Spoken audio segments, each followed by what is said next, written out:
ஒரு பேரு The King. சென்னைக்கு வராரு. மரைக்காயா. யார் இவர்?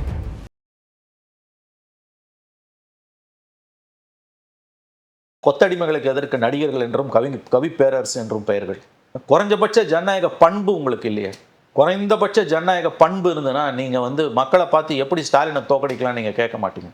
குறைந்தபட்ச ஜனநாயக பண்பு அது இவங்க கட்சிக்காரங்களை இவங்கள கேட்டால் பரவாயில்ல, வாடகை வாய்களை வைத்து, கலைத்துறையில் இருக்கக்கூடிய வாடகை வாய்களை வைத்து எதற்காக இப்படி புலம்புகிறீர்கள்? இது இன்னும் மக்களுக்கு உங்கள் மீதான வெறுப்பை வளர்க்கும் என்ற குறைந்தபட்ச புரிதல் ஏன் திமுகவுக்கு இல்லை? ஏன் இந்த தோல்விக்கு பிறகு இப்படி புலம்புறாங்க? கடந்த காலங்களில் எத்தனையோ தோல்விகளை சந்திச்சப்ப கலைஞர் இப்படிலாம் புலம்புனதே கிடையாது. ஒரு தோல்வியை கூட ஏன் திமுகவால் தற்பொழுது மு.க. ஸ்டாலின் தலைமையிலான திமுகவால் தாங்க முடியவில்லை? இவங்களெல்லாம் கொண்டு வந்ததை புரிஞ்சுக்கலாங்க. சினிமாக்காரனை கொண்டு வந்ததை தோத்த பிறகு போய் அங்கே ஏதோ ஒரு டேஷை பண்ணுறீங்களா? அதுக்கு எதுக்கு சினிமாக்காரங்களை கூட்டு போறீங்க? இது உங்களுக்கு எதிராக தாங்க போகும். இன்னமும் அதை ரசிக்கக்கூடிய மனநிலையா இருக்கு. கொஞ்சம் நஞ்சம் ஓட்டிங் ஒழிக்கிறதுக்கு தான் வைரமுத்து, சத்யராஜெல்லாம் நீங்கள் இறக்குறீங்க. கொஞ்சம் நஞ்சம் ஓட்டிங் ஒழிக்கிறது நீங்களே முடிவு பண்ணிட்டீங்க. அதனால தான் சொன்னேன், திமுக எந்த கொம்பனாலும் அழிக்க முடியாது, திமுக காரணத்தை வர அந்த பணியை தான் அவங்க சிறப்பாக செஞ்சுக்கிட்டு இருக்காங்க. Good luck to DMK. இதில் இன்னொருக்கு நம்முடைய வாழ்த்துக்கள்.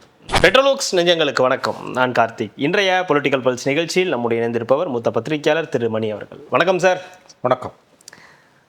கிட்டத்தட்ட ஒரு மாத காலம் ஆகுது தாவேக அரசு பொறுப்பேற்று. இந்த ஒரு மாத காலமாக நிறைய பிரச்சனைகள், நிறைய சம்பவங்கள், தொடர்ந்து ஏதோ ஒரு விஷயங்கள் நடந்துகிட்டு இருக்கு. விமர்சனங்கள் ஒரு பக்கம் இருந்துகிட்டே இருந்தாலும் கூட திமுக தரப்பிலிருந்து தினம் தினம் ஏதாவது ஒரு சம்பவம் சொல்லிக்கிட்டே இருக்காங்க. இல்லை தினம் தினம் ஏதாவது ஒரு நிகழ்ச்சி, அந்த நிகழ்ச்சியில் பிரபலங்கள் சில பேர் கலந்துக்கிறாங்க. இதில் நிறைய அரசியல் தலைவர்கள் கலந்துக்கிட்டு ஏன் திமுக தோக்கலாம் ஆனால் ஸ்டாலின் அவர்கள் தோக்கலாமா அப்படின்னு சொல்லி நேற்று வைரமுத்து அவர்கள் மேடையில் பேசுகிறாரு. அதற்கு முந்தின நாள் சத்யராஜ் அவர்கள் ஒரு 2-3 நாளைக்கு முன்னாடி அவர் பேசுகிறாரு. நீங்கள் செஞ்சது நியாயமா? கொளத்தூர் மக்கள் செஞ்சது நியாயமா? கொளத்தூரையை சிங்கப்பூரின் ஒரு பகுதியாக மாற்றி வச்சுருந்தாரு, அவரை எப்படி நீங்கள் தோக்கடிக்கலாம் அப்படின்னு எல்லாரும் பேசக்கூடிய ஒரு விஷயமா தினம் தினம் இது ஒரு இப்போ நிகழ்ச்சியாகவே நடந்துக்கிட்டு இருக்கிறத முதல்ல எப்படி சார் பார்க்குறீங்க? அருவருப்பாகவே இருக்கிறது. தோல்வியை ஏற்கக்கூடிய பக்குவம் வரவில்லை திமுகவுக்கு என்பது துரதிருஷ்டவசமானது. கலைஞர் எவ்வளவு முறை தோற்றிருக்கிறார், அவர் தோற்றதில்லை, திமுக தோற்றிருக்கு. ஆனால் இப்படிப்பட்ட புலம்பல்கள் வந்ததில்லை. ஒரு மாத காலமாக புலம்பல்கள் தொடர்ந்து கொண்டிருக்கின்றன. வைரமுத்து, சத்யராஜ் போன்றவர்கள் ஏற்கனவே கெட்டுப்போனவருடைய மரியாதையை மேலும் கெடுத்து கொண்டிருக்கிறார்கள். மக்களை பார்த்து நீங்கள் எப்படி தோற்கடிக்கலாம் என்று கேட்பது அப்பட்டமான ஒரு சர்வாதிகார பார்வை. மக்களே எஜமானர்கள். மக்கள் ஒன்றும் உங்களுக்கு நிரந்தரமாக பட்டா போட்டு கொடுத்துடல. இது ஒன்றும் மன்னராட்சி கிடையாது. எவ்வளோ தலைவர்கள் தோற்றுருக்காங்க. இந்திரா காந்தி தோற்றுருக்காங்க, ஜெயலலிதா தோற்றுருக்காங்க. நாடு முழுவதும் பார்த்தீங்கன்னா எவ்வளவோ பெரிய தலைவர்கள் தோற்றிருக்கிறார்கள். தோற்காத ஒரே தலைவர் கலைஞர் தான். அது ஒரு மாபெரும் ஆலமரம். எந்த சூறாவளியிலையும், ராஜீவ்காந்தி கொல்லப்பட்ட அந்த சூறாவளியில் கூட அந்த ஒத்தை தென்னை மரம் விழாமல் இருந்தது. ஆனால் அவருடைய மகன் தோற்கிறார், பதவியில் இருக்கும்பொழுதே தோற்கிறார் என்றால் அது எதனால் நிகழ்ந்தது என்று ஒரு சுய பரிசோதனை தான் தேவையே ஒழிய மக்களை பார்த்து நீ எப்படி தோற்கடிக்கலாம் என்று கேட்பது ஆணவம், ஆணவத்தின் உச்சம். ரொம்ப துரதிருஷ்டவசமான விஷயம் என்னென்னா, தோல்வியை நம்பர் 1 தோல்வியை ஏற்றுக்கொள்ள திமுகவிடம் பெருந்தன்மை இல்லை. நம்பர் 2 ஏன் இந்த தோல்வி நடந்தது என்று ஒரு உண்மையான சுய பரிசோதனை திமுகவிடம் இல்லை. இது ரெண்டும் இல்லைன்னா அந்த கட்சி மீண்டும் எழுந்திருக்க முடியாது. கடந்த காலங்களில் எவ்வளவோ தோல்விகளிலிருந்து மீண்டு எழுந்தவர்கள் இந்த முறை எழுந்திருப்பது அவ்வளவு சுலபமல்ல. ஏனெனில் இந்த தோல்வி 5 ஆண்டுகளுக்கு ஒரு முறை சுழற்சி முறையில் அல்லது 10 ஆண்டுகளுக்கு ஒரு முறை வரக்கூடிய சைக்கிளிக்கல் டிஃபீட்னுவாங்க ஆங்கிலத்தில். அப்படி சுழற்சி முறையில் வரக்கூடிய தோல்வி அல்ல. இது சம்திங் டிஃப்ரெண்ட். இது பெரிய அளவில் கீழே ஒரு மாற்றம் நிகழ்ந்திருக்கிறது. விஜய் அரசு மக்கள் மத்தியில் செல்வாக்கு இழந்தாலும் 6 மாதத்திலோ, 1 ஆண்டிலோ, 2 ஆண்டிலோ, 3 ஆண்டிலோ, 5 ஆண்டிலோ மீண்டும் திமுக ஆட்சிக்கு வந்துவிடும் என்று கனவு காணாதீர்கள். அது அவ்வளவு சுலபம் அல்ல. திமுக விட்டு வெளியேறிய வாக்குகள் திரும்பவும் திமுகவுக்கு வரப்போவது அவ்வளவு சுலபமானது அல்ல. பெரிய மாற்றம் நிகழ்ந்திருக்கிறது. புதிய அரசியல் தலைவர்கள் கட்சி களத்திற்குள் வருகிறார்கள். அண்ணாமலை வருகிறார். 4 முனை போட்டியாக மாறுகிறது. அதிமுகவும் அப்படியே இருக்கும். அது ஒன்றும் அழிஞ்சிடாது. எதுவும் ஒன்றுமே அழிஞ்சிடாது. அது இருக்கும். மக்களுக்கான ஆப்ஷன்ஸ் நிறையா இருக்கும். அண்ணாமலை உள்ள களத்துக்குள்ளே வரும்போது இன்னும் போட்டி கடுமையாகும். எப்படி விஜய்க்கு ஒரு செக்ஷன் போச்சோ அந்த மாதிரி அண்ணாமலைக்கும் நாளைக்கு போவதற்கு விஜயிடம் போன வாக்குகள் திரும்ப திமுக அதிமுகவுக்கு போகாமல் அதிமுகவுக்கு அண்ணாமலையிடம் போக வாய்ப்பு உண்டு. விஜயிடமிருந்தும் அண்ணாமலைக்கு போக வாய்ப்பு உண்டு, நான் மறுக்கவில்லை. 118 சீட் தனி மெஜாரிட்டியோடு வாங்கி ஆட்சி அமைப்பது என்பதெல்லாம் இனிமேல் எந்த கட்சிக்கும் என்னுடைய கணிப்பின்படி அடுத்த 3-4 தேர்தல்களுக்கு 15-20 ஆண்டுகளுக்கு சாத்தியமில்லை. கூட்டணி அரசியல் என்கின்ற புதிய யுகத்துக்குள் தமிழகம் நுழைந்து விட்டது. இதை புரிஞ்சுக்காம தினம் திமுக எப்படி தோக்கலாம், ஸ்டாலின் எப்படி தோக்கல, அது என்ன ரீசன் சார்? இது என்னன்னா ஒருத்தர் அவர் எப்படி பார்த்தாலும் அவர் ஒரு நபர், அவர் கட்சியின் தலைவராகவே இருந்தா கூட அவரும் ஒரு எம்எல்ஏக்கு நின்று அவர் தோக்குறார். ஜனநாயகங்கிறது மக்கள் ஓட்டு போட்டு தான். அந்த அந்த அந்த தேர்தலில் வாக்குப்பதிவில் முறைகேடு நடந்ததாக திமுக ஏதாவது சந்தேகிக்கிறதா? இல்லை அந்த மாதிரி சொல்லுங்க. அதை சொன்னீங்கன்னா கூட ஒரு 10% லாஜிக் இருக்கு. அவருடைய தோல்வியில there is a conspiracy. அதை திமுகவே சொல்லலை. இல்லை அந்த மாதிரி எதுவுமே இல்லை. முதல்ல அந்த மாதிரி எதுவுமே இல்லை. குறைஞ்சபட்சம் அந்த மாதிரி கம்ப்ளைண்ட் திமுகவிடம் வந்திருக்கா? இல்லை, வரல. அப்ப இது மக்கள் தீர்ப்புன்றதுல திமுக என்ன சந்தேகம்? இல்லை, அது மக்கள் பக்கமே திருப்புறதுல தான் அது ஏற்றுக்கொள்ள முடியாத சர்வாதிகார போக்கு. நீ எப்படி ஸ்டாலினை தோக்கடிக்கலாம் என்று கேட்பது நினைத்து பார்க்க முடியாத அவலம். சார், திமுக தோற்கலாம், ஸ்டாலின் எப்படி தோக்கலாம்னு கேட்குறாரு. திமுக தோக்கலாம்னா ஸ்டாலின் தான் தோக்கலாம். எந்த தலைவருமே ஜெயிப்பதோ தோற்பதோ மக்கள் கையில் இருக்குது. ஜெயலலிதா தோத்துருக்காங்க. தோக்காத ஒரே தலைவர் கலைஞர். சார், காமராஜர் கூட தோத்துருக்காரு. காமராஜ் தோத்துருக்காரு. அண்ணாதுரை தோத்துருக்காரு. அண்ணா தோத்துருக்கார். தோற்காத ஒரே தலைவர் கலைஞர். அது ஒரு வித்தியாசமான ஒரு பிறப்பு, அதில் எந்த சந்தேகமும் கிடையாது. அது ஒரு அசாத்தியமான ஆளுமை. ராஜீவ்காந்தி படுகொலை அப்போ பிறந்திருக்க மாட்டீங்க. இப்பெல்லாம் துடை தெரியப்பட்டது திமுக. அந்த ஒத்தை தென்னமரம் நின்றுது, ராஜினாமா செஞ்சார். நீ எப்படி ஸ்டாலினை தோக்கடிக்கலான்னு கேட்குற மாதிரியான ஒரு அற்பத்தனமான கேள்வி. மக்களை மதிக்காதவர்கள் விட்டா ஸ்டாலினுக்கு எதிராக ஓட்டு போட்டவங்க மேலே அவங்க குடியுரிமையை பறிக்கிறதுக்கு இவங்ககிட்ட எதனா ஒரு அதிகாரம் இருந்ததுன்னா அதையும் செஞ்சுருவாங்கன்னு நினைக்கிறேன். ஓட்டு உரிமையை பறிக்கிறதுக்கு எஸ்ஐஆர் மாதிரி எதனா ஒரு டிஸ்என்ஃப்ரான்ச்சைஸ்மெண்ட்னுவாங்கல்ல, ஓட்டு உரிமை பறிக்கிறதுக்கு கூட செஞ்சுருவாங்க. சட்டப்படி இவங்களுக்கு ஒரு அதிகாரம் இருந்ததுன்னா ஸ்டாலினுக்கு வாக்களிக்காதவர்களின் வாக்குரிமையை பறிப்பதற்கான வேலையை கூட இவர்கள் செய்வார்கள். இதெல்லாம் இந்த மாதிரியான கேள்விகள் அதனுடைய தொடக்கம் தானே. நீ எப்படி ஸ்டாலினை தோற்கடிக்கலாம் என்று மக்களை பார்த்து கேட்பதை போன்ற ஒரு சர்வாதிகார பார்வை ஏதாவது இருக்க முடியுமா? ஏன்னா நான் என்ன சொல்கிறேன், அந்த தேர்தலில் அந்த வாக்குப்பதிவில் ஏதாவது முறைகேடுகள் நடந்திருந்தால் இந்த மாதிரியான ஒரு கேள்விகளுக்கு ஒரு 10% லாஜிக் உண்டு. அதை யாருமே கலப்பல, திமுகவும் கலப்பல, மற்றவங்களும் கலப்பல. It was a free and fair election. சுதந்திரமாகவும் நேர்மையாகவும் நடைபெற்ற தேர்தல் என்பதில் யாருக்கும் மாற்று கருத்து கிடையாது. அப்போ இது மக்கள் தீர்ப்பு. அப்போ அதை நான் ஏற்றுக்க மாட்டேன்னு ஒருவர் எப்படி சொல்ல முடியும்? இல்லை, இதெல்லாம் இப்படி பேசுறது, ஒருவேளை இந்த இடைத்தேர்தல்கள் ஏதாவது ஒரு இடத்துல திமுக தலைவர் நிற்க போறாரு, அதற்கான அறிகுறியை அதை எடுத்துக்கலாம். எனக்கு தெரியாதுங்க, நான் அப்படி எதுவுமே எடுக்கல. எனக்கு அதை பற்றி அந்த தகவலும் இல்லைங்க. அவர் நிற்பாரா நிற்க மாட்டார். இல்லை சார், அப்படி இதெல்லாம் இதோடைய நோக்கம் அதுவாக இருக்கலாமா? அவரோட தோத்துட்டாரு இல்லை அவர் நம்ம ஜெயிக்க வைக்கணும். ஏன் புலம்புறீங்க? புலம்புறது கூட ரொம்ப அற்பத்தனமாக இருப்பது எப்படி தோக்கலான்னு கேட்குறது. ஏன் தோக்கக்கூடாதுன்ற கேள்வி வரும். மக்கள் தானே தீர்ப்பளித்திருக்கிறார்கள். இப்படிலாம் கேட்குறவங்க நடிகர்களா கவிஞர்களா இருக்காங்கன்னா அருவருப்பா இல்லை? கொத்தடிமைகளுக்கு எதற்கு நடிகர்கள் என்றும் கவி பேரரசு என்றும் பெயர்கள். குறைஞ்சபட்ச ஜனநாயக பண்பு உங்களுக்கு இல்லையே? குறைந்தபட்ச ஜனநாயக பண்பு இருந்ததுன்னா நீங்கள் மக்களை பார்த்து எப்படி ஸ்டாலினை தோக்கடிக்கலாம் நீங்கள் கேட்க மாட்டீங்க. குறைந்தபட்ச ஜனநாயக பண்பு. மக்கள் தானே இறுதி எஜமானர்கள். எவ்வளோ பெரிய தலைவர்கள் தோற்றுருக்கிறார்கள் தமிழ்நாட்டில், தேசிய அளவில். அவங்கெல்லாம் யாராவது கேட்டாங்களா? இப்படிலாம் புலம்புனாங்களா? போய் அடக்கத்துடன் தன்னடக்கத்துடன் அதை ஏற்றுக்கொண்டார்கள். அது இவங்க கட்சிக்காரங்களை இவங்கள கேட்டால் பரவாயில்ல, வாடகை வாய்களை வைத்து, கலைத்துறையில் இருக்கக்கூடிய வாடகை வாய்களை வைத்து எதற்காக இப்படி புலம்புகிறீர்கள்? இது இன்னும் மக்களுக்கு உங்கள் மீதான வெறுப்பை வளர்க்கும் என்ற குறைந்தபட்ச புரிதல் ஏன் திமுகவுக்கு இல்லை? அது வெறுப்பை தான் வளர்க்கும். கண்டிப்பாக வளர்க்குங்க. அது ஓட்டு போட்டவனுக்கு ஒரு வெறுப்பை வளர்க்கும். இல்லை, அதுவும் அதே தொகுதியிலேயே இருந்து அவங்கள போய் கேட்டுக்கிட்டே இருக்கிறது. நீங்கள் இப்படி பண்ணலாமா, நீங்கள் இப்படி பண்ணலாம், இப்படி பண்ணல, என்ன செய்யலாம் சொல்லுங்கள்? ஓட்டு போட்ட கையை வெட்டிடலாமா?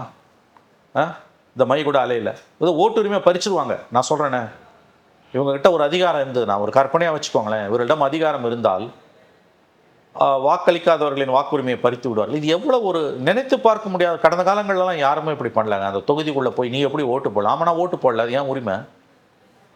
ஃப்ரீ அண்ட் ஃபேர் எலெக்ஷனாக இருக்கும் பட்சத்தில் நீ எப்படி கேட்கலாம்?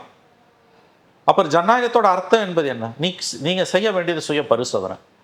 நீங்கள் ஏதோ செஞ்சதா சொல்கிறீங்களே, அத்தனையும் மீறி ஏன் நீங்கள் தோத்தீங்க? ஏன் தோத்தீங்க? அந்த சுய பரிசோதனை இல்லாமல் நீ எப்படி எனக்கு ஓட்டு போடாமல் போகலாம்? அதானே இது. நீ எனக்கு ஏன் ஓட்டு போடலன்றது மிரட்டல் தானே. அதிகாரமும் கையில் இல்லை, போயிடுச்சு. தோற்ற பிறகும் உங்களுக்கு வந்து ஞானம் வரவில்லை. தோல்விக்கான காரணத்தை நீங்கள் ஆராய தயாராக இல்லை, சும்மா மேம்போக்காக நடிக்கிறீங்க. அடிப்படையில் தோல்வியை ஏற்றுக்கொள்ளக்கூடிய குறைந்தபட்ச பெருந்தன்மை உங்களுக்கு இல்லை. இல்லை, இது அந்த தலைவரே வந்து இதை தடுக்கணும் இல்லையா? மு.க. ஸ்டாலின் அவர்களே அதுதான் வருத்தமான விஷயம். ஒரு அனுபவமிக்க தலைவர், 50 ஆண்டு கால பொது வாழ்க்கைக்கு சொந்தக்காரர், அவர் தடுக்கணும் இது எல்லாத்தையும். கண்டிப்பாக ஸ்டாலின் அவர்கள் இதற்கு ஒரு முற்றுப்புள்ளி வைக்க வேண்டும். மிகுந்த அனுபவசாலி அவர். எத்தனையோ தோல்விகளை, ஏற்றங்களை, இறக்கங்களை பார்த்தவர். மிகப்பெரிய ஏற்ற இறக்கங்களை பார்த்தவர். மாபெரும் தோல்விகளை சந்தித்தவர், பெரிய வெற்றிகளையும் சந்தித்தவர். இல்லை, இதை மக்களே ஐயோ நம்ம தப்பு பண்ணிட்டோமோன்னு ஃபீல் பண்ண வைக்கிற மாதிரியான ஒரு இல்லை, இது அப்படி இல்லை. இது ஒரு விதமான இதெல்லாம் மக்கள் ஃபீல் பண்ண மாட்டாங்க, அசூயை அடைவார்கள், அருவருப்பாக இருக்கும்.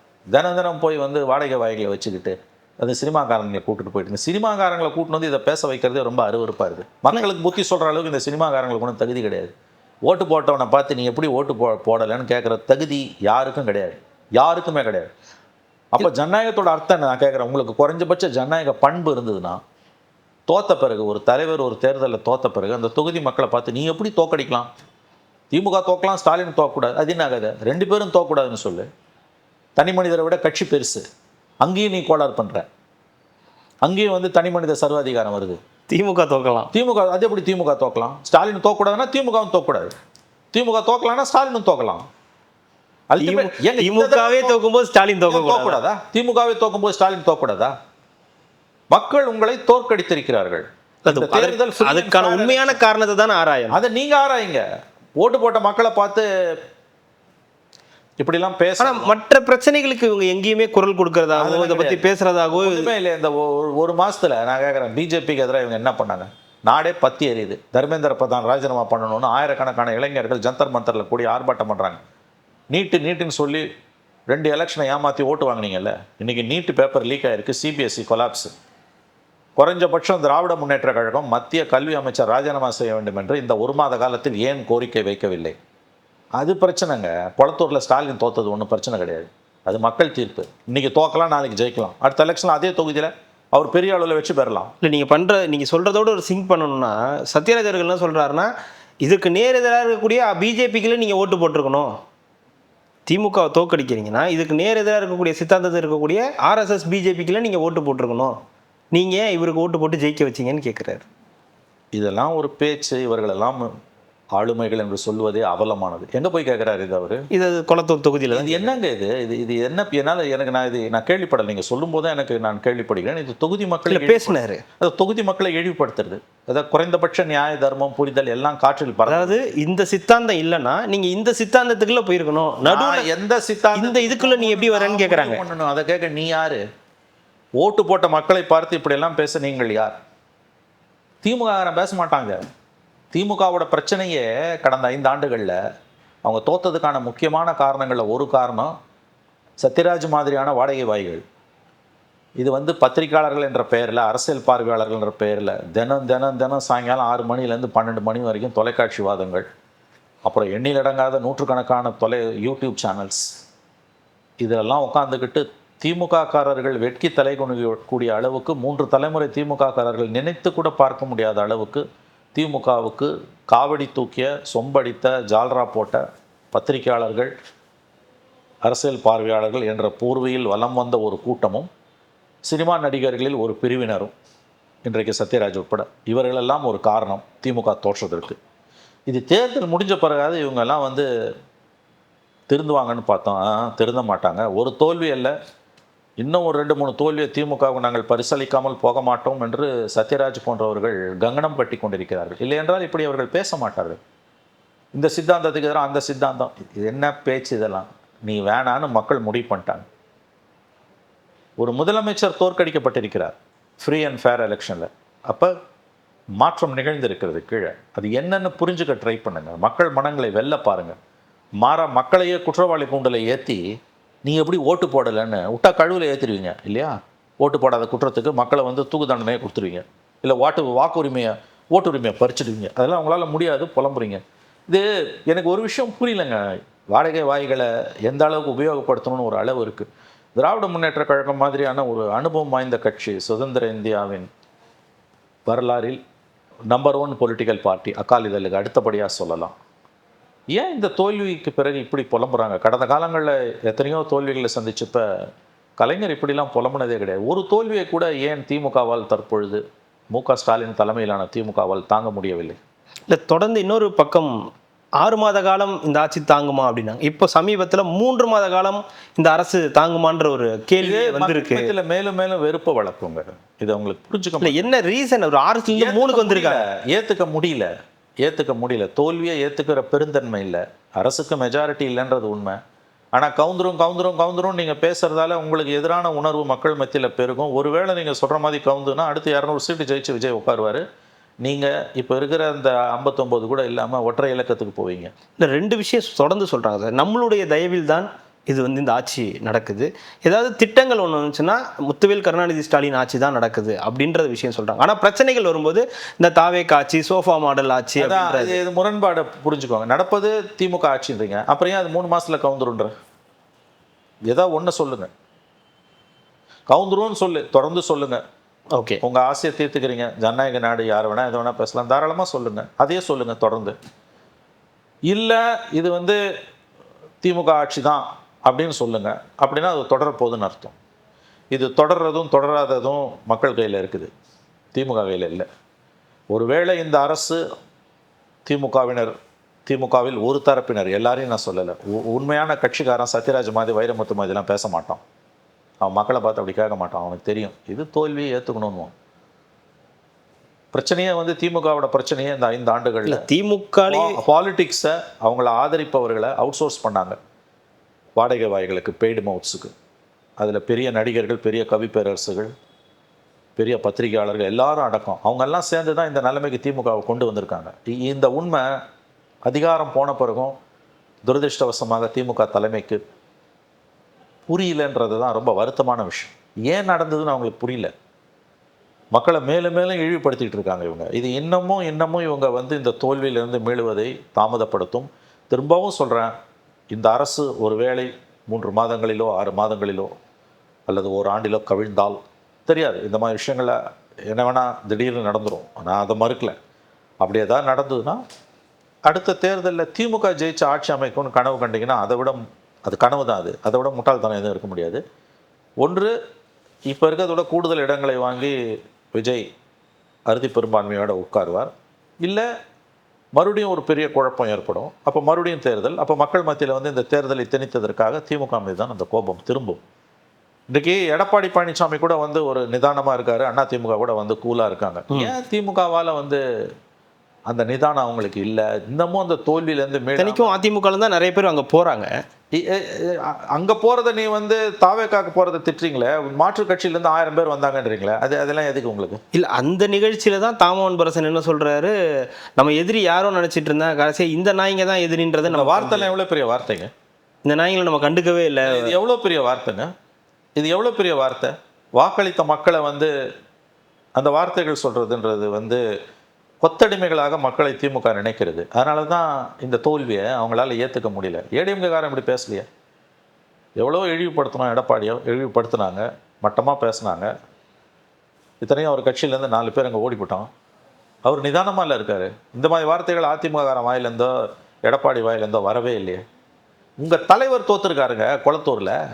அப்போ அது எவ்வளோ சீரியஸான இஷ்யூ, அது என்னன்னு கண்டுபிடிச்சா அதை சரி செய்ய பாருங்க சார். அதை ஓட்டு போடாதவனை போய் அதை ஒரு நிகழ்ச்சியாக தினம் முன்னெடுத்து உலகத்திலே நடக்காத, அதாவது வெந்த புண்ணில் வேலை பாய்ச்சறது, நன்றி அறிவிப்பு கூட்டம் மாதிரி மக்களை திட்டுறதுக்கு ஒரு கூட்டம். அவரே அதை மறந்துருந்தாலும் அவர் மறக்கிறதுக்கு கூருக்கு அங்கங்கன்னு போனால் கூட அதை ஞாபகப்படுத்துகிற மாதிரி இவங்க அதை செஞ்சுக்கிட்டே. அரசியல் அவங்களை மேலும் மேலும் கீழே தனிமைப்படுத்தும். இன்னைக்கு அவங்க தனிமரமாக நிற்கிறாங்க. கூட்டணி கட்சிகள் யாரும் அவருடன் இல்லை. இந்தியா கூட்டணியிலும் அவங்க இல்லை. தேசிய அளவிலும் மாநில அளவிலும் திமுக தனிமைப்படுத்தப்பட்டிருக்கிறது. அப்போ இதுக்கெல்லாம் காரணம் என்ன? 75 ஆண்டுகால பாரம்பரியமிக்க கட்சி. ஏன் இந்த தடுமாற்றம், ஏன் இந்த குழப்பம், ஏன் இந்த கோபம், ஏன் இந்த ஆத்திரம், ஏன் இந்த குரோதம்? வெற்றி தோல்வி மாறி மாறி வருங்க. கடந்த காலங்களில் நீங்கள் பார்க்காத தோல்வி கிடையாது. 60 சீட்டு ஜெயிச்சிருக்கீங்க. ஒரு டீசெண்டாக எதிர்கட்சியாக ஒர்க் பண்ணணும். ஒரு சீட்டு வாங்கி அதை நான் பார்த்துருக்கேங்க. அவரை கருணாநிதி அப்போ கலைஞரை பார்த்துருக்கேன். முடிஞ்சு போச்சுன்ட்டானுங்க திமுக கதை. ஒரு சீட்டை ராஜினாமா பண்ணார். அப்புறம் 2 தொகுதிக்கு இடைத்தேர்தல். எக்மோர் 2 துறைமுகம், எக்மோரில் பருதி, துறைமுகத்தில் செல்வராஜ், 2 பேரும் ஜெயிச்சு வராங்க. 91ல் 93ல் மதிமுக பிளவு. செல்வராஜ் வந்து மதிமுக, பரிதி வந்து திமுக. மதிமுக பிளவு ராஜீவ் படுகொலை அப்போ திமுக கதை முடிஞ்சிச்சுன்னானுங்க. மதிமுக வெளியில் போனப்போ 9 மாவட்ட செயலாளர்கள் போலப்போ திமுக சமாதி கட்டிட்டாங்க, பால் ஊற்றிட்டாங்கன்னானுங்க. கலங்கலையே அவர். இப்படிலாம் என்றைக்குமே அவர் புலம்புனது கிடையாது. அவரோட வழித்தோன்றல்கள், அவரால் வளர்க்கப்பட்ட கட்சி இவ்வளவு தூரம் கீழே இறங்கி போய் வந்து மக்களை விமர்சிப்பது என்பது வந்து இவர்கள் தோல்வியிலிருந்து பாடம் கற்கவில்லை, கற்கவும் மாட்டார்கள். அதான் சொல்லுவாங்க, திமுகவை எந்த கொம்பனாலும் அழிக்க முடியாது. உண்மை, திமுகவை எந்த கொம்பனாலும் அழிக்க முடியாது திமுக காரணத்தை தவிர. அந்த திருப்பணியை அவர்களே செய்து கொள்வார்கள், அவர்களே செய்து முடிப்பார்கள். மற்றவங்களுக்கு அந்த கஷ்டத்தில் அவங்க கொடுக்க மாட்டாங்க. இப்போ இப்படிப்பட்டவங்களெல்லாம் வச்சு நீங்கள் பேச வைக்கிறது மூலமாக நீங்கள் உங்களை நீங்களே மேலும் மேலும் தாழ்த்தி கொள்ளுகிறீர்கள். இல்லை, மீண்டும் மீண்டும் அவங்களால வரக்கூடிய நபர்கள், அது ராசா அவர்களாக இருக்கட்டும், இல்லை தாமு அன்பரசனாக இருக்கட்டும், இல்லை சத்யராஜ் போன்ற நபர், இது மக்கள் மத்தியில் என்ன மாதிரியான தாக்கத்தை ஏற்படுத்தி தொடர்ந்து இவங்கள மாதிரியான நபர்கள் நெகட்டிவாக தாங்க போகும். அதைத்தான் நான் சொல்கிறேன், நெகட்டிவாக தான் அது போகும். இதில் ராசா, தாமு அன்பரசன் கட்சிக்காரங்களை விடுங்க. இந்த வாடகை வாய்களை கொண்டு வந்து சினிமாக்காரங்களை, பத்திரிகையாளர்களை, அரசியல் பார்வையாளர்ன்ற பேரில் இருக்கக்கூடிய கட்சிக்காரங்களாக இல்லாமல் ஆனால் கட்சிக்காக ஊழியம் செய்பவர்கள், அதான் வாடகை வாய்கள்னு சொல்லிட்டல, பெய்டு மவுத்ஸை கூட்டின்னு வந்துட்டு நீங்கள் மக்கள் மத்தியில் வந்து பேசுகிறது இன்னமும் வெறுப்பை வளர்க்கும். அதாவது வாக்களித்த மக்களை திமுகக்கு நீங்கள் ஓட்டு போடலை அப்படின்னு நீங்கள் போய் வந்து ரொம்ப இழிவான சொற்களால் ஒரு கட்சிக்காரன் ராசாவோ தாமோ அன்பர்ஸனோ XYZோ பேசினா கூட மக்கள் புறந்தள்ளுவார்கள். ஆனால் பொதுத்தன்மை கொண்டவர்களாக அறியப்படுகிற சத்யராஜோ வைரமுத்துவோ XYZோ பேசினாங்கன்னா கோவம் இன்னும் அதிகமாகும். அது ஹியூமன் சைக்காலஜி, மனித உளவியல். அது எல்லாருக்கும் பொதுவான ஒருத்தன் என்ன கேள்வி கேட்டானா, நான் இந்த கட்சிக்கு ஏன் ஓட்டு போடலன்னு, அந்த கட்சிக்காரன் கேட்டானா முடியா அவனன்ட்டு போவேன். 5 வருஷம் பொறுத்து அவனுக்கே கூட நான் ஓட்டு போடுவேன், இவனை பிடிக்கலன்னா அவனுக்கு ஓட்டு போடுவேன். ஆனால் இந்த வாடகை வாய்களை வச்சு நீங்கள் வந்து பொதுத்தன்மை உள்ளவர்களாக இருக்காங்கல்ல, சினிமாக்காரங்கன்றவங்க பொதுத்தன்மை உள்ளவர்கள், எல்லாருக்குமான கலைஞர்கள் அவங்க.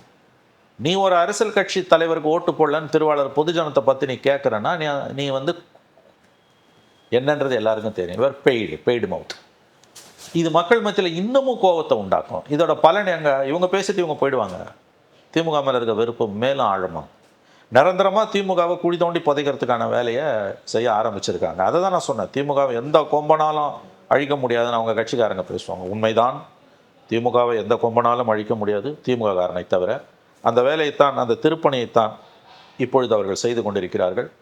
கொளத்தூரில் போய் இப்படியெல்லாம் பேசுனது, வாக்களிக்காத மக்களை பார்த்து இப்படியெல்லாம் பேசுவது என்பது மிக பிரமாதமாக அவர்களுக்கான சவக்குழியை அவர்களை தோண்டிக் கொள்கிறார்கள். அப்படித்தான் நான் இதை பார்க்கிறேன். இப்படிலாம் நீங்கள் வந்து மக்களுக்கு எதிராக பேசிட்டு ஒரு அரசியல் கட்சி, வாக்கு வங்கி அரசியலில் இருக்கக்கூடிய ஒரு கட்சி இப்படியெல்லாம் செயல்படுவது என்பது மேலும் மேலும் ஆல்ரெடி அவர்கள் தனிமைப்படுத்தப்பட்டிருக்கிறார்கள்.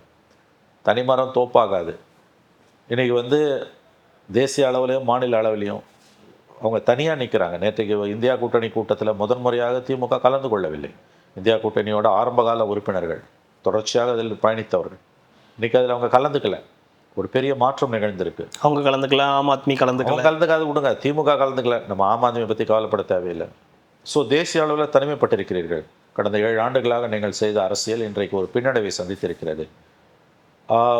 மாநில அளவில் உங்கள் கூட்டணியே இல்லை. இன்றைக்கி அத்தனை பேரும் உங்களை விட்டு வெளியில் போயிட்டான். இந்த நிலைமை நீடிச்சதுன்னா என்டிஏவோட போய் நிற்கிறத தவிர உங்களுக்கு வேறு வழி கிடையாது. அது மிகப்பெரிய உங்களுக்கு பின்னடைவாக இருக்கும், அழிவின் தொடக்கமாக இல்லை. அவங்க ஆரம்பத்தில் பேசுறதுக்கும் இப்போ பேசுறதுக்கும் நிறைய வித்தியாசம் இருக்கு. அப்போ இந்த நேரத்தில் மக்களை பகைச்சுக்கிற, மக்களிடம் கோபத்தை உண்டாக்குகிற இந்த வேலையெல்லாம் எதுக்கு? அடிப்படை இதுதாங்க. தோல்வியை ஏற்றுக்கொள்ளக்கூடிய பக்குவம், பெருந்தன்மை திமுகவுக்கு வரவில்லை. 1. 2வது, அவங்க அடிப்படையில் ஒரு விஷயத்த திமுக நண்பர்களோட கனிவான பார்வைக்காக நான் இதை சொல்லுகிறேன். இந்த தோல்வி கடந்த 5 ஆண்டுகள் அல்லது 10 ஆண்டுகள் கடந்த கால வரலாறுல வந்த தோல்விகள் மாதிரியான ஒரு சைக்கிள்கள் கிடையாது. ஏன் அது ஒரு அடிக்கடி இதை மென்ஷன் பண்றீங்க? என்னன்னா இப்படி, அதாவது அவங்க வாக்கு வங்கி அது இதெல்லாம் பேசுறாங்க இல்ல. அதாவது நீங்க கவனிக்கணும், இல்ல ஒரு பொலிட்டிக்கல் மாற்றம் நிகழ்ந்திருக்கு. நம்பர்ஸ் கேம்ல வந்து 59 சீட் 60 சீட் 1.25 கோடி பேர் ஓட்டு போட்டிருக்கான். அது இல்ல பொலிட்டிக்கல் வேவே மாறுது. அதுக்கு ஏற்ப இப்ப திமுக போகலையா? போல. நீங்க அதை வந்து பாடம் கற்றுக்க மறுக்கிறீங்க. இன்ஸ்டாகிராமில் மேனிப்புலேட் பண்ணிட்டாங்க, அலோகிரிதம் மேனிப்புலேட் பண்ணிட்டாங்கன்னு பேசுகிறாங்க. அவர் ஸ்டாலின் கிட்ட போய் இதெல்லாம் சொல்கிறாங்கன்றாங்க, அவரை நம்ப வைக்க ட்ரை பண்ணுறாங்கன்றாங்க. அவர் நம்புறாரா இல்லையான்றது அவருக்கு வெளிச்சம். நான் சொல்ல வர்றது என்னென்னா, இந்த திமுக நண்பர்களோட பார்வைக்காக நான் சொல்கிறது, இந்த தோல்வி கடந்த கால தோல்வி மாதிரி வந்து போகிற தோல்வி அல்ல அல்ல அல்ல. பெரிய அளவில் மாற்றம் நிகழ்ந்திருக்கு. அடுத்த தேர்தல் எப்போ நிகழ்ந்தாலும் நீங்கள் திரும்ப ஆட்சிக்கு வர்றது அவ்வளோ ஈஸி இல்லை. ஒன்று, மக்கள் மனங்களில் ஏற்பட்டிருக்க மாற்றம். ரெண்டாவது வந்து புது பிளேயர்ஸ் உள்ளே வராங்க. ஏடிஎம்கே இருக்கும், அது போயிடாது, ஒன்றும் அழிஞ்சிடாது. ஒரு 15% ஓட்லேயாவது அது இருக்கும். அண்ணாமலை உள்ளே வராரு, விஜய் ஃபேக்டர் இருக்கும். அப்போ இருமுனை போட்டிய மும்முனை ஆனது இப்போ 4 முனை ஆகுது. அதாவது இனிமே இருமுனைக்கு இங்கே வேலை இல்லை, வேலையே கிடையாது. சொல்கிறேன், ஏடிஎம்கே டிஎம்கேக்கு அந்த கேம் மட்டுமே இல்லை. கிடையாது கிடையாது கிடையாது. It's going to be a multi corner. இதில் வந்து 118 வாங்கி யாராலையும் ஜெயிக்க முடியாது. நான் இதில் யார் நல்லா பெர்ஃபார்ம் பண்ணுறாங்களோ அவங்களுக்கு நல்லா பெர்ஃபார்ம்ன்றது மக்கள் யாரை ஏற்றுக்கிறாங்களோ அதுதான். பெர்ஃபார்ம் பண்ணால் கூட மக்கள் ஏற்றுக்கலாம். ஆமாம். இப்போ விஜயை பிடிக்கலன்னு ஒரு கட்டத்தில் வரும். அதில் அரசின் மீதான அதிருப்தி வளரும் போது ஒரு ஆண்டில் இப்போ 2027 இதே ஜூன் 9 நீங்களும் நானும் உட்காந்து பேசும்போது அரசுக்கு எதிரான உணர்வு ஓரளவுக்கு அது இருக்கும். கண்டிப்பாக அடுத்த ஆண்டு அதோட அதிகமாக இருக்கும். எலெக்ஷன்ஸ் எப்போ வந்தாலும் அங்கே பிடிக்கல ஆன்டி இன்கம்பன்சி. முந்தி வந்து அதிமுக பிடிக்கலன்னா திமுக, திமுக பிடிக்கலன்னா அதிமுக இல்லை, அது போயிடுச்சு. இப்போ நீங்கள் சுய பரிசோதனை செய்ய வேண்டிய முக்கியமான கட்டத்தில் இருக்கீங்க. நீங்கள் திரும்ப 118 வாங்கி ஜெயிக்க போகிறது கிடையாது, சத்தியமாக கிடையாது. எழுதி வைத்துக் கொள்ளுங்கள். அந்த கான் வேர் த டேஸ், அந்த நாட்கள் மலையேறி விட்டது. கூட்டணி அரசு என்கின்ற புதிய யுகத்துக்குள், கூட்டணி அரசு என்கின்ற புதிய யுகத்துக்குள் தமிழ்நாடு நுழைந்து விட்டது. அதுக்கு தயாராகணும். 15-20 ஆண்டுகள் இதுதான். அதுக்கு முதல்ல நீங்கள் தயாராகணும். அது மனதளவில் தயாராகிறது ஒன்று, அதெல்லாம் ரெண்டாவது. எலெக்ஷன் எங்கேயோ கிடக்குது. கட்சியை புனரமைக்கிறதுக்கு என்ன வேலை? அதை தான் ஏன் நீ கவலைப்படணும்? இப்போ கொளத்தூர் மக்களை பார்த்து நீ ஏன் ஸ்டாலினுக்கு ஓட்டு போடலன்னு போய் வந்து ஒப்பாரி வைக்கிறது உன் வேலை கிடையாது. ஸ்டாலினே தோற்று போயிருக்காருன்னா கீழே ஏற்பட்ட மாற்றம் என்னன்னு புரிஞ்சுக்க முயற்சி பண்ணு. பகுத்தறிவு பகலவன் பெரியார் வழி வந்தவர்கள்னு சொல்கிறதுல ஒரு 10% உண்மை இருந்ததுன்னா நான் சொல்கிறத நீ கவனத்திலேயாவது எடுத்துப்பேன், கொஞ்சம் யோசிப்பேன். ஏன் தோத்தாருன்னு பாரு. அது எப்படி தோக்கலான்னு நீ கேட்குற? இல்லை, ஏன் தோத்தாரு இல்லையா? அதுதான் கேள்வி. அதுதான் ஏன் கேள்வி. அவங்க கூட போய் சண்டை போடுறது அவன் வேலை இல்லை. அவங்கள பிளேம் பண்ணிக்கிட்டே இருக்காங்க. நீங்க தப்பு பண்ணிட்டீங்க, சிங்கப்பூரின் ஒரு பகுதியா இருந்தது அப்படின்றது தான் அவங்களுடைய. நீங்க இவங்களை கொண்டு வந்து நிறுத்துறது, இந்த வாடகை வாய்களை கொண்டு வந்து நிறுத்துறதுல இருக்க பெரிய ரிஸ்க் இதுதாங்க. அவங்க வாங்குறதுக்கு கூவிட்டு போயிடுவாங்க, அவங்களுக்கு ஒரு நஷ்டமும் கிடையாது. கட்சிக்காரங்க இது இன்னமும் ரசிக்கக்கூடிய மனநிலை இருக்கு. இவங்களெல்லாம் கொண்டு வந்ததை புரிஞ்சுக்கலாங்க. சினிமாக்காரனை கொண்டு வந்ததை தோத்த பிறகு போய் அங்க ஏதோ ஒரு டேஷை பண்றீங்களா, அதுக்கு எதுக்கு சினிமாக்காரங்களை கூட்டு போறீங்க? இது உங்களுக்கு எதிராக தாங்க போவோம். இன்னமும் அதை ரசிக்கக்கூடிய மனநிலையா இருக்கு. கொஞ்சம் நஞ்சம் ஓட்டிங் ஒழிக்கிறதுக்கு தான் வைரமுத்து சத்யராஜெல்லாம் நீங்க இறக்குறீங்க. கொஞ்சம் நஞ்சம் ஓட்டிங் ஒழிக்கிறது நீங்களே முடிவு பண்ணிட்டீங்க. அதனால தான் சொன்னேன், திமுக எந்த கொம்பனாலும் அழிக்க முடியாது திமுக காரணத்தை வர. அந்த பணியை தான் அவங்க சிறப்பாக செஞ்சுக்கிட்டு இருக்காங்க. Good luck to DMK. இவர்களுக்கு நம்முடைய வாழ்த்துக்கள். இதில் இன்னொரு பக்கம் அறப்போர் இயக்கம் அவங்க தொடர்ந்து எல்லா விஷயங்களையும் இப்போ முன்னெடுத்துக்கிட்டே இருக்காங்க. குறிப்பாக அது இடி விவகாரம், இந்த 397 கோடி இபி வழக்காக இருக்கட்டும். அடுத்ததாக ஒரு அலிகேஷன் நேற்றுலேருந்து வச்சுருக்காங்க. வைத்திலிங்கம் அவர்கள் அதிமுக அமைச்சராக இருக்கும்போது, அதுக்கப்புறம் பிறகு திமுக அவர் சேர்றதுக்கு முன்னாடி ஒரு வழக்கு பதியப்பட்டது. அது திமுக சேர்ந்த பிறகு அந்த வழக்கு முடித்து வைக்கப்பட்டது. கிட்டத்தட்ட 28 கோடி லஞ்சம். அது இடி உள்ள வந்த கேஸ். 28 கோடி ஊழல் வழக்கில் ஆல்ரெடி டிவிஎஸ்சி போட்ட கேஸில் இடி உள்ள வருது. அந்த கேஸ் வந்து இவங்க டிவிஎஸ்சி ப்ரொசீட் பண்ணாமலே நிறுத்தி வச்சுருந்தாங்க. திமுகவில் சேர்றதுக்கு முன்னாலே அதை ஷெல் பண்ணிட்டாங்க. திமுகவில் சேர்ந்தோன்னே அதுக்கு பால் ஊற்றியாச்சு. அதை தான் இப்போ அறப்போர் இயக்கம் கேட்குது. அதில் தான் நீங்கள் நாடு முழுவதும் பிஜேபியில் சேர்ந்த பிறகு வாஷிங் மிஷினில் சேர்ந்து அவனை வந்து தூய்மைப்படுத்தி சுத்தப்படுத்தி புனிதராக்கிடுறாங்கல்ல. அங்கே மோடி செஞ்சது இங்கே ஸ்டாலின் செஞ்சார், அவ்வளோதான், வேறு ஒன்றும் கிடையாது. அதனால் அறப்போர் இயக்கம் சொல்கிறது உண்மைதான். இப்போ மறுபடியும் அதை இடி நோண்டுமான்னா இவங்க anti Congress, anti BJP, Congress அல்லாத பாஜக இல்லாத மூன்றாவது அணின்னு திமுக பேச ஆரம்பிச்சதுன்னா இடி வந்து உள்ளே வராது. அப்போ இந்த வழக்குகள்லாம் பொங்கல் தான் முடிஞ்சு போச்சு கதை. அரசியல் தானேங்க எல்லாமே. இப்போ நேரு கேஸில் அவ்வளோ பேசினா இடி, எல்லா மீடியா பர்சன்ஸும் லீக் பண்ணான். ரைட்டு லெஃப்ட்டு சென்டர் தெருவில் போகிறவங்களாம் அந்த அறிக்கையை வச்சுன்னு கிடந்தான். 237 பக்கம் அறிக்கையை முதல்ல செலக்டாக ஒரு 3-4 ஜேர்னலிஸ்ட்டு கொடுத்தான். அவன் எவனும் ஃபுல்லாக போடலை. அதில் நேரு பேர் மட்டும் இருக்குது. நான் பார்த்தா ஸ்டாலின் பேர், உதயநிதி பேர், எல்லாரும் பேரும் இருக்குது. அவங்க 2 பேரும் இருக்குது. டைம்ஸ் ஆஃப் இந்தியாவில் வெறும் நேரு பேரை மட்டும் போட்டான். அது பிறகு அந்த ரிப்போர்ட்டை தூக்கி இன்னும் ஜேர்னலிஸ்ட்டுங்களுக்கு விட்டான். நார்த் இந்தியாவில் எவனோ சில பேர் வந்து எல்லாரையும் போட்டான். அப்புறம் அது அப்படியே அமுகி போச்சு. கொஞ்ச நேரம் பொறுத்து பார்த்தீங்கன்னா எல்லாருக்கிட்டையும் போச்சு அந்த அந்த 237 பேஜ் ரிப்போர்ட்டு. டிவிஎஸ்சி ஏன் எஃப்ஐஆர் ஃபைல் பண்ணலன்னு 3-4 தடவை ஹைகோர்ட் கேட்டுது. அப்புறம் நீ எஃப்ஐஆர் ஃபைல் பண்ண ஆர்டரே பண்ணாங்க, அதை இவங்க மதிக்கவே இல்லை. அப்புறம் நாங்கள் ரிவ்யூ போடுறோன்னாங்க, அதையும் ஃபாலோ பண்ணலை. இப்போ இந்த கவர்மெண்ட் வந்தானே எஃப்ஐஆர் போட்டோன்னா எப்படி நீங்கள் எஃப்ஐஆர் போடலாம் அதே ஹைகோர்ட்டு கேட்குது. ஏன்னா போன ஏஜி வந்து போட மாட்டேன்னு சொன்னார். நீங்கள் சொன்ன உத்தரவு தானே. இல்லை அவர் எதுவும் பண்ணக்கூடாதுன்னு சொல்லியிருக்காரு சொன்னாரேன்னா இது என்ன கட்டுப்படுத்தாதுன்னு புது ஏஜி சொன்னார். இப்போ 23ஆம் தேதி வரைக்கும் கேஸை ஒத்தி வச்சுருக்காங்க. அப்புறம் கண்டிப்பாக அந்த ஸ்டே லிஃப்ட் ஆகிடும். இப்போனா ஈடி உள்ளே வந்து அப்படியே எல்லாத்தையும் பிடிச்சிடுவாங்களா? புலி பாஞ்சு பிடிக்குமா? பிடிக்காது. ஏன்னா அப்போ இருந்த பொலிட்டிக்கல் சுச்சுவேஷன் வேறு, இப்போ இருக்க பொலிட்டிக்கல் சுச்சுவேஷன். இப்போ காங்கிரஸ் கூட இல்லை இருந்த இப்போ காங்கிரஸ் இல்லை. பிஜேபிக்கு எதிராக நீங்கள் எதுவுமே பேசுறது கிடையாது, முடிஞ்சு போச்சு. இப்போ திரிணாமுல் காங்கிரஸ் வெளியில் வந்து 20 MP உள்ளே வரான். அதை இன்றைக்கி எழுதிருக்காங்கல்ல இண்டுவில் வந்து டீலிமிட்டேஷன் மறுபடியும் பில்லு வருது, திமுகவோடையும் பேசுகிறாங்கன்றாங்க. முடிஞ்சு போச்சு. பொங்கல் தான் கேஸு. நேரு கேஸு ஊற்றி மூட வேண்டியதான். அங்கே எப்படி பிஜேபியோட சேர்ந்தா வாஷிங் மிஷினில் முடிஞ்சுதோ அந்த மாதிரி திமுகவோட சேர்ந்தவங்களுக்கு இங்கே வாஷிங் மிஷினில் முடிஞ்சுது. அதுதான் வைத்திலிங்கம் மாதிரியான கேஸு. திமுக மீதான அரசின் மீதான குற்றச்சாட்டுகள் வைத்திலிங்கம் இந்த கேஸு, நேரு கேஸு, இல்லை அது பாலாஜி கேஸு, சிபிஐ நேற்று நைட்டு எஃப்ஐஆர் போட்டு என்ன பண்ண போகுதுங்க? அப்படியே பார்த்து 16 அடி பாய்ச்சலில் புலி பாஞ்சு பிடிக்குமா? ஒன்றும் பிடிக்காது. புலி வேடிக்கை பார்க்குறது அவ்வளோதான். ஏன்னா எல்லாமே பொலிட்டிக்கல் நேச்சர் தானேங்க. அதனால் வந்து யார் ஆட்சியில் வந்தாலும் காட்சிகள் மாறப்போகிறது கிடையாதுன்றது தான் உண்மை.